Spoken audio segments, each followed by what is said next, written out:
On this jam-packed edition of Motorcycle Experience, my riding buddy Norm Wells and I jump a flight to Las Vegas, Nevada, rent a couple of motorcycles and blast out to the Hoover Dam, all before supper time. Then, during our Red Adventure segment, contributing editor Tony Sharpless will take a look at some luggage options for your next adventure. While I'm shifting gears, Clinton Smout tackles stopping in the sand. And senior editor Colin Fraser will stop by to discuss shopping for a used set of wheels. All this and more on Motorcycle Experience. Hello and welcome to Motorcycle Experience, the voice of motorcyclists everywhere. I'm Dave Hatchin. This week we've got another jam-packed show for you. Clinton Smout's going to stop by to show us how to stop in the sand. Tony Sharpless is also along to talk about luggage for your next adventure. We've got the BMW Ultimate Ride down in Las Vegas. Plus, we'll sample this motorcycle, the Yamaha R3.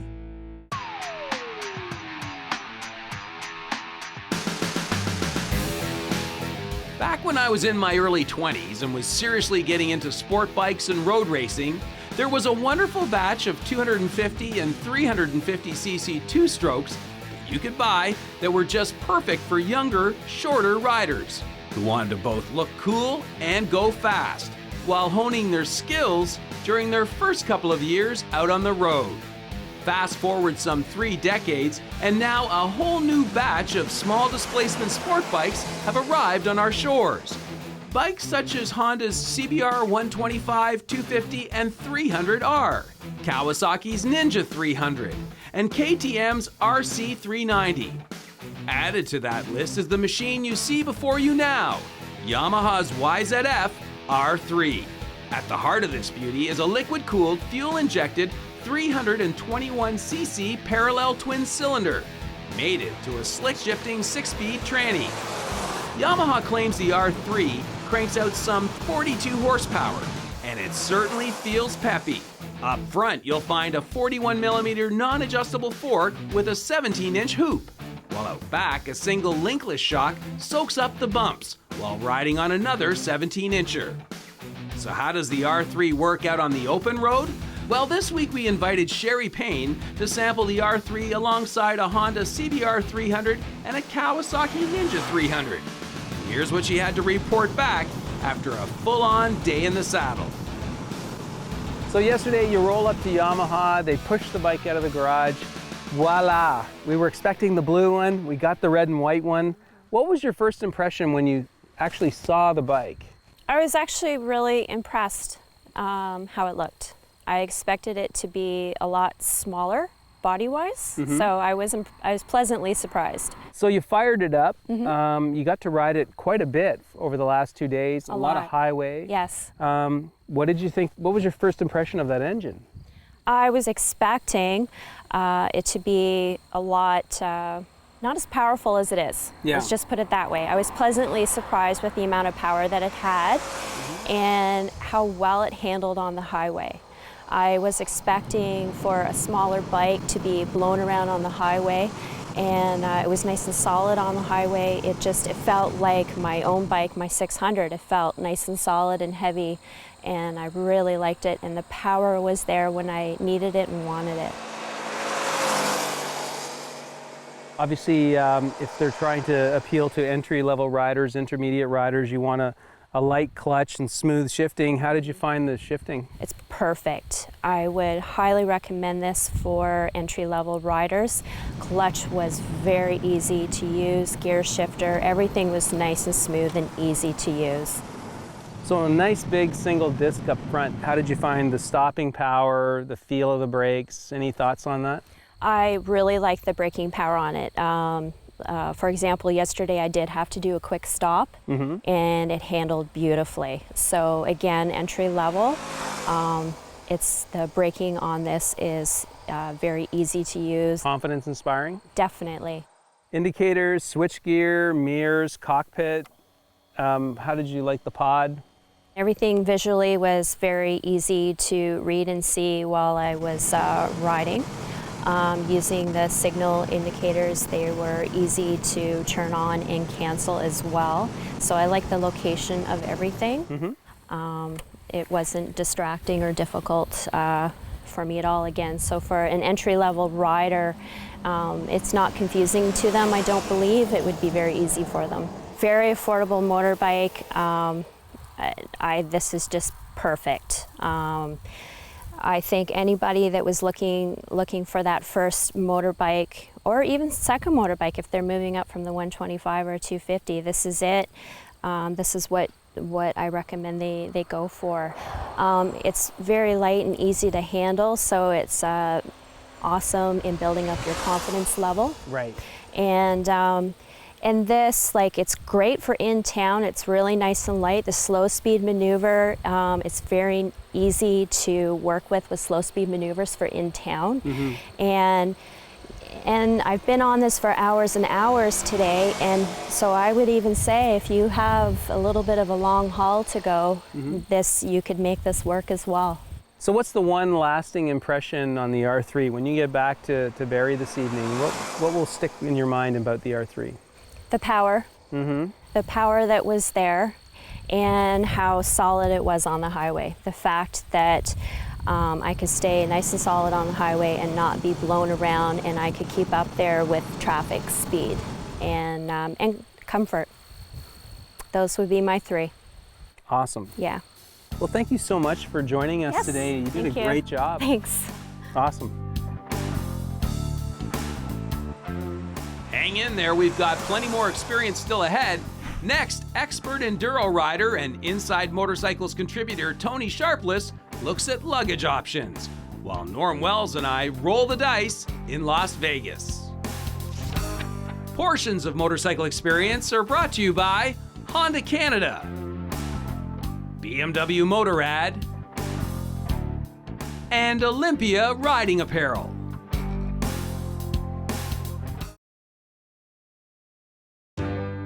Closed captioning of Motorcycle Experience is brought to you by TELUS Ride for Dad.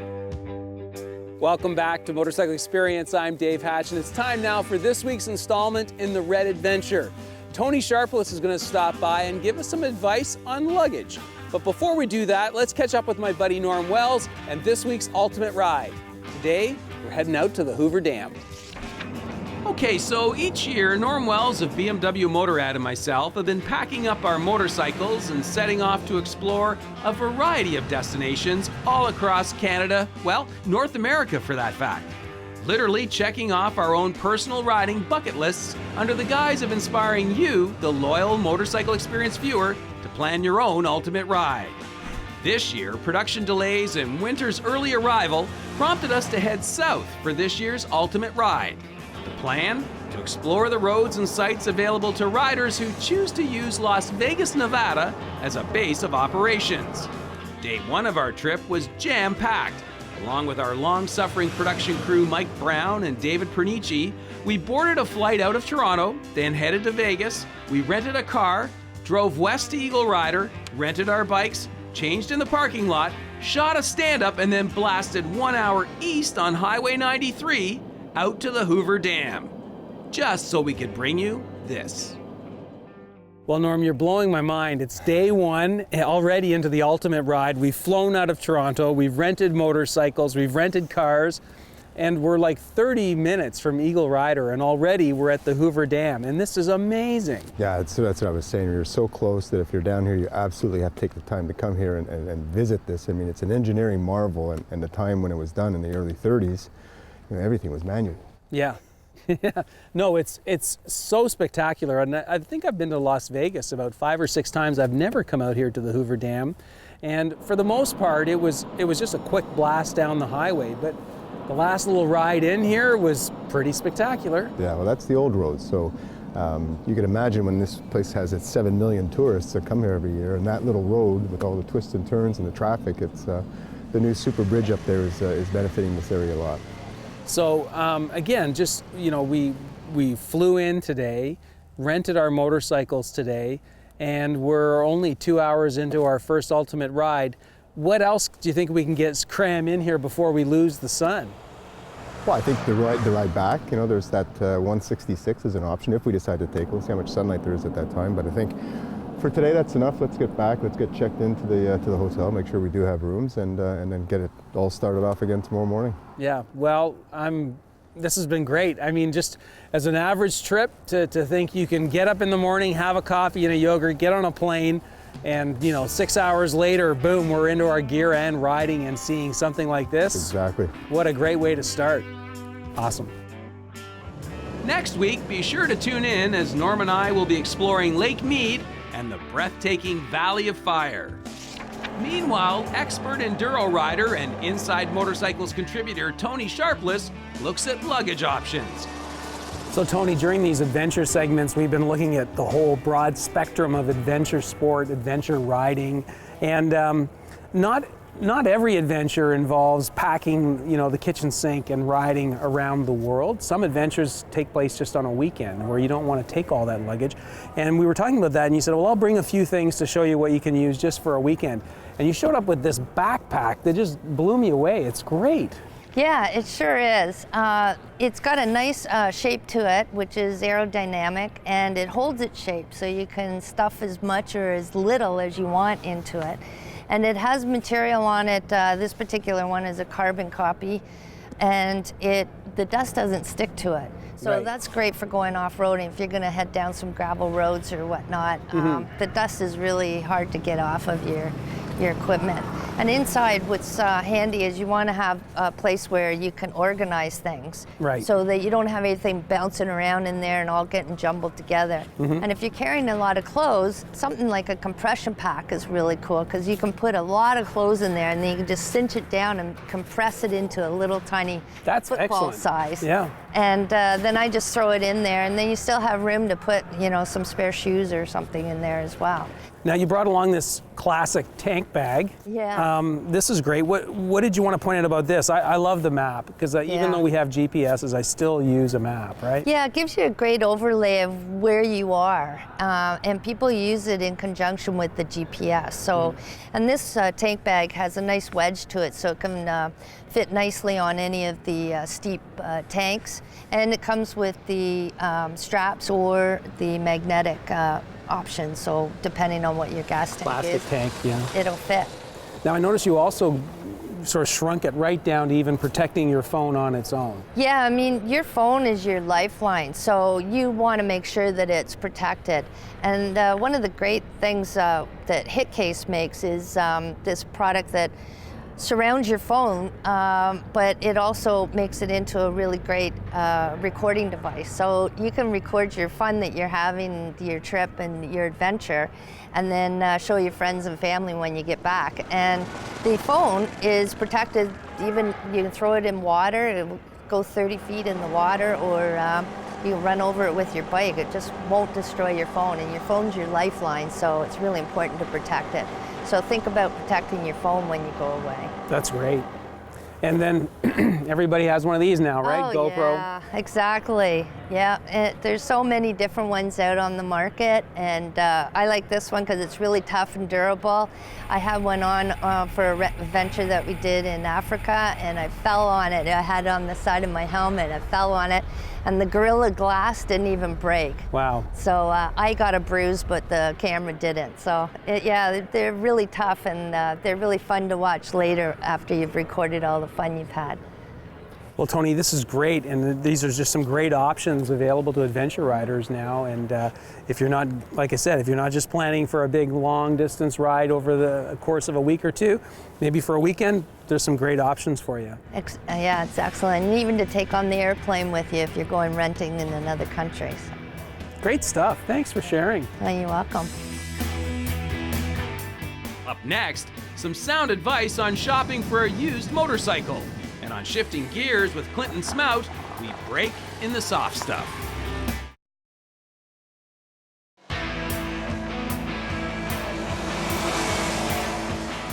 Welcome back to Motorcycle Experience. I'm Dave Hatch, and it's time now for Shifting Gears.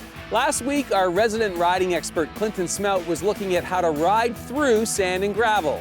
This week, he wants to discuss stopping on the soft stuff. So Clinton, last week on Shifting Gears, we were talking about adventure riding and how to tackle sand and gravel and overcome the fear.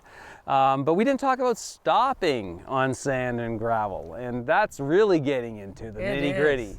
It is, and it's something that you should really practice before you have to do it in an emergency. Right. Obviously, it's like riding on marbles. You're not going to get the same stopping distance that you will on good dry pavement. Sure. Depending on the tire you have also will affect it. So we've always advised drop your speeds down in gravel. Usually it's a back road anyway. Yeah. But maybe don't be doing 110 on it in case something runs out or backs out of a driveway not expecting a lot of traffic. Yeah.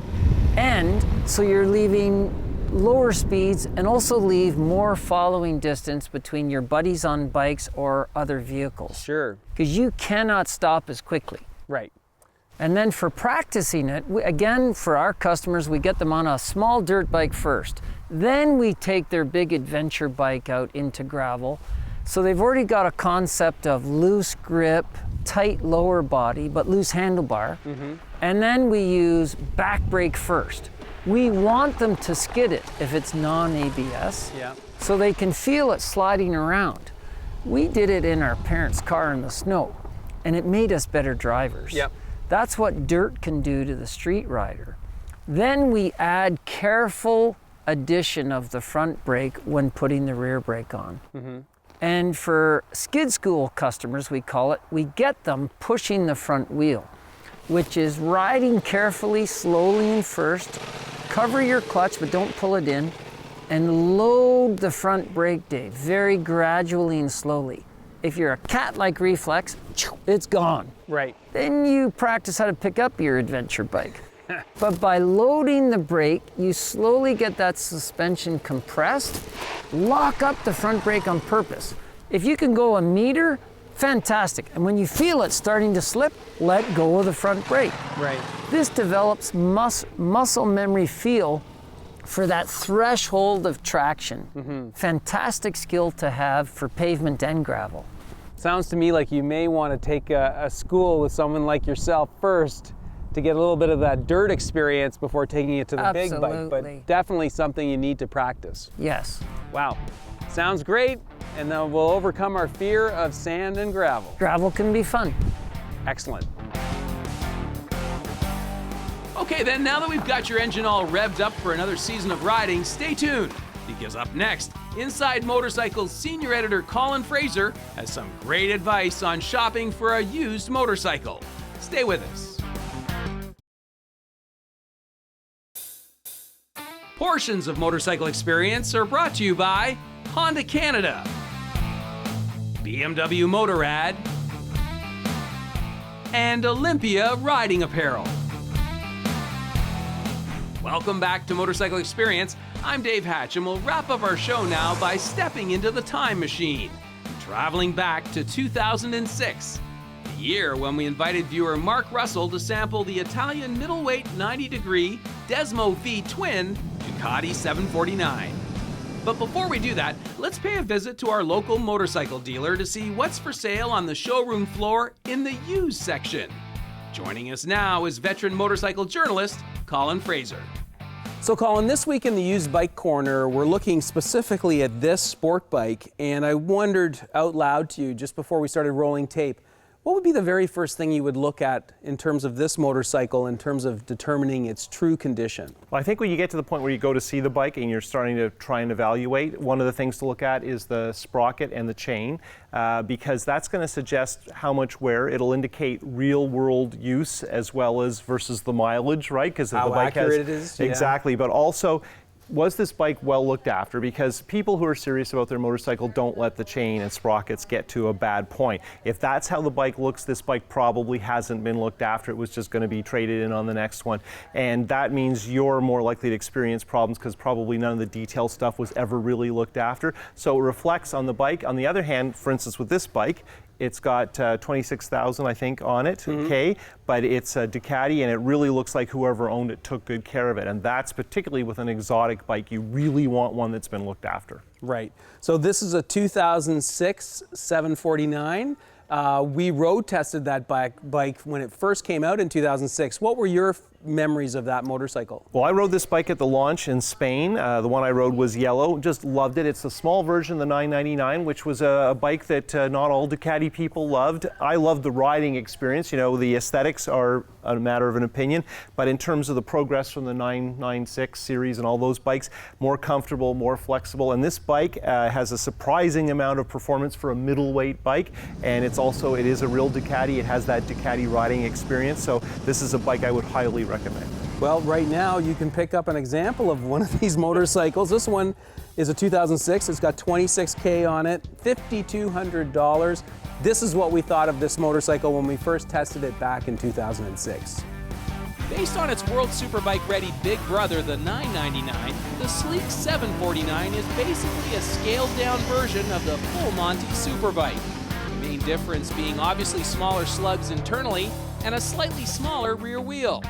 What you see here is a liquid-cooled 4-valve per-cylinder twin with fuel-injected throttle bodies and a catalytic-equipped single-pipe exhaust. A 6-speed gearbox and dry clutch deliver the ponies, while a 43mm inverted show of fork mounted with 320mm semi-floating discs handle the stops. So how does it all work? Well, that's kind of tough to say because our guest road tester this week, Mark Russell, and myself just couldn't stop ourselves from constantly standing back and staring at this machine's beautiful detail. Well, Mark, when I talk about my first impression of a motorcycle like this, I hate bikes like this because you can't walk away from them.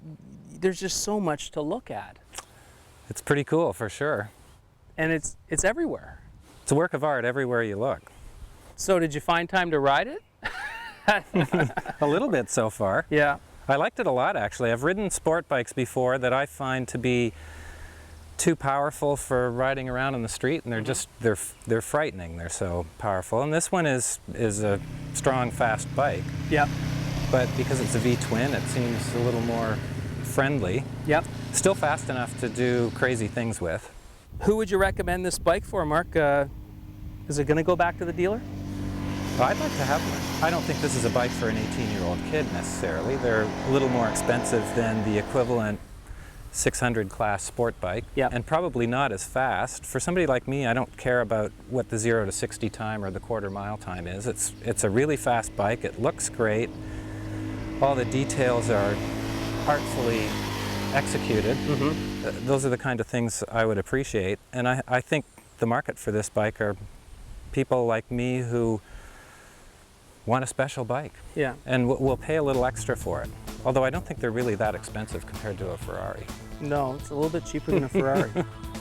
Well, that's it for this week's program, folks. We're all out of time. But before we go, I just want to remind you to check out our charity of choice this year, the TELUS Ride for Dad. I know coming next month I'll be in Whitehorse, acting as the MC for their ride, but they're hosting them all across Canada, 40 in all. So check it out and perhaps you can join in. It's for a great cause. So until next week, keep your feet on the pegs and your right hand cranked. Bye for now.